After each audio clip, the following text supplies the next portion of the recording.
안녕하세요. 법대로 맘대로 박찬계 법무사입니다. 제 영상이 유익하시다면 구독을 꼭 눌러주세요. 오늘 제목은 농지 취득 자격증명 신청 반려입니다. 농지를 취득하려는 자는 농지 소재지를 관할하는 시구 운면장으로부터 농지 취득 자격증명을 발급받아야 합니다. 다만 국가나 지방자치단체의 농지 소유 또는 개인의 상속 등의 경우에는 농지 취득 자격증명을 발급받지 않아도 됩니다.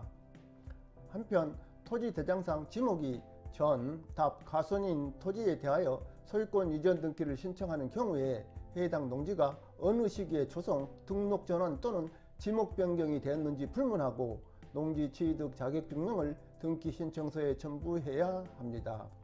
따라서 매매에 의한 농지 소유권 이전 등기뿐만 아니라 경매에 의한 농지 소유권 이전 등기 촉탁의 경우에도 집행법원의 등기 촉탁서에 농지 취득 자격증명을 첨부해야 합니다. 즉 부동산 경매에서 재고가 매수 신고인으로 결정되었다고 하더라도 농지 취득 자격증명의 첨부가 필요함에도 이를 첨부하지 않은 경우 재고가 매수 신고인이 부동산을 매수할 자격이 없는 때에 해당하여 집행법원은 직권으로 매각 불허가 결정을 합니다. 다만 재고가 매수 신고인이 추후 보완을 한 경우에는 매각 불허가 결정을 하여서는 안됩니다. 그러므로 집행법원은 신문에 농지에 대한 부동산 매각 공고를 할 때 농지법상 농지 취득 자격증명을 제출해야 하는 재고가 매수 신고인이 매각 허가 결정 기일까지 농지 취득 자격증명을 제출하지 아니함으로써 매각이 불허가 될 때에는 매수 신청 보증금을 반환하지 않고 이를 배당시에 매각 대금에 산입한다.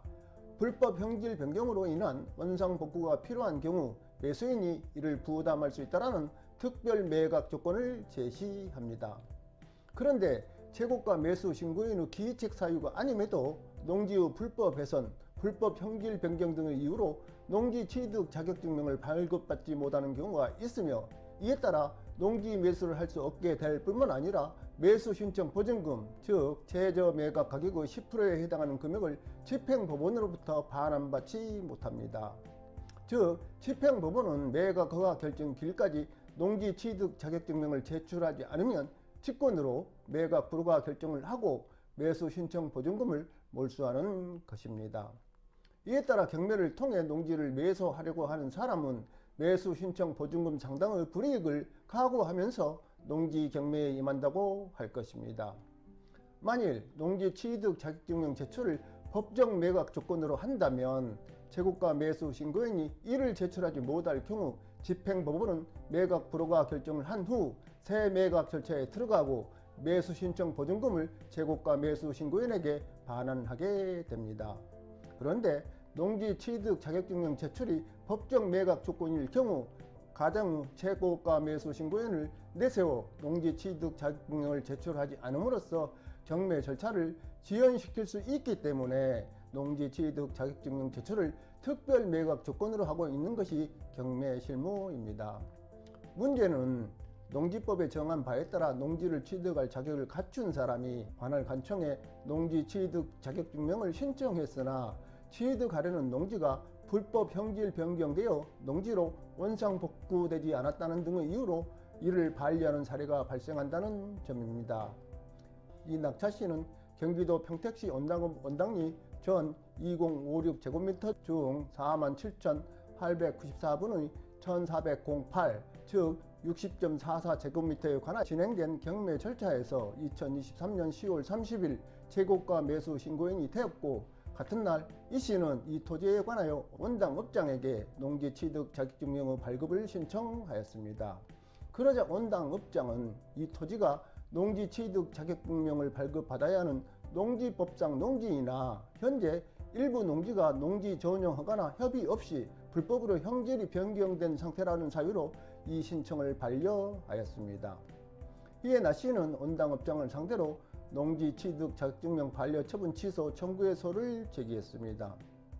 이에 대해 관할 법원은 불법으로 형질이 변경된 경우 농지의 원상 복구가 선행되지 않는 한 그에 대한 농지 취득 자격증명 발급을 거부할 수 있다고 한다면 당해 농지를 취득한 후 농업을 경영하려는 자는 소유권을 취득하기 전에는 원상복구를 할 수 있는 법적 권한이 없으므로 원소유자가 스스로 원상복구를 하지 않는 이상 그 소유권을 취득할 수 없게 된다.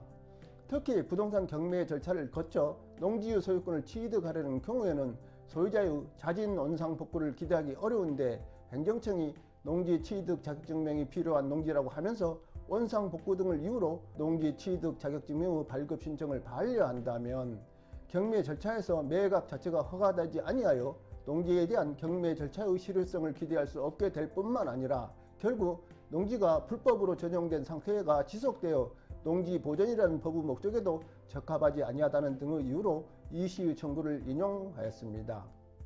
한편 경매 대상 농지의 재고가 매수 신고에는 그 농지를 낙찰받아 소유권을 취득하기 전에는 원상회복 등의 조치를 할 아무런 법적 권한이 없으므로 그에게 형질 변경된 부분의 복구를 요구한다는 것은 법률상 불가능한 것을 요구하는 것인 점, 불법적으로 형질 변경된 농지에 대하여 농지 취득 자격증명 발급을 거부한다면 농지의 소유자가 농지를 금융기관에 담보로 제공한 후 농지를 불법으로 형질 변경하거나 지상에 무허가 건물을 짓는 경우에는 스스로 원상복구하지 않는 한 제3자가 이를 낙찰받지 못하므로 금융기관은 경매를 통해 농지를 환가할 수 없게 되는 점을 참작하면 불법으로 형질 변경된 토지에 농작물의 재배가 가능한 토지로 원상복구된 후에 농지 취득 자격증명의 발급이 가능하다는 처분 사유는 부적법하다고 판시한 바 있습니다. 참고로 대법원은 경매 대상 토지가 농지법 제2조 제1의 농지에 해당하여 농지를 취득하려는 자가 그 소유권에 관한 등기를 신청할 때 농지 취득 자격증명이 필요함에 따라 집행법원이 재고가 매수 신고에는 매각 결정 기일까지 이 사건 경매 대상 토지에 관한 농지 취득 자격증명서를 제출할 것을 특별 매각 조건으로 정한 경우 재고가 매수 신고인이 매각 결정 기일까지 농지 취득 자격증명을 제출하지 않았다면 이는 민사집행법 제121조 제2의 매각 불허가 사유에 해당하고 재고가 매수 신고인이 농지 취득 자격증명서 발급에 필요한 모든 요건을 갖추었음에도 행정청이 부당히 이 증명서 발급을 거부하여 이를 제출하지 못하였고 행정청의 농지 취득 자격증명 신청 반려 처분이 이 법안 처분으로서 이에 대한 행정소송이 제기될 경우에 취소될 것이 충분히 예상된다고 하더라도 마찬가지이다. 그럼에도 원심은 이와 달리 농지 취득 자격증명 신청 반려 처분이 이 사건 토지의 불법 형질 변경을 이유로 한 이상 재고가 매수 신고인에게 이 사건 토지에 대한 매각을 허가한 제1심의 결정은 정당하다고 판단한 데에는 매각 불허가 사유에 대한 법리를 오해한 입법이 있다고 한 바 있습니다. 즉 농지 취득 자격증명 반려 처분 증명을 제출했다고 하더라도 재고가 매수 신고인에게 매각 허가 결정을 해서는 안 되고 매각 불허가 결정을 하고 매수 보증금을 몰수해야 한다는 것입니다. 오늘은 여기까지입니다. 감사합니다.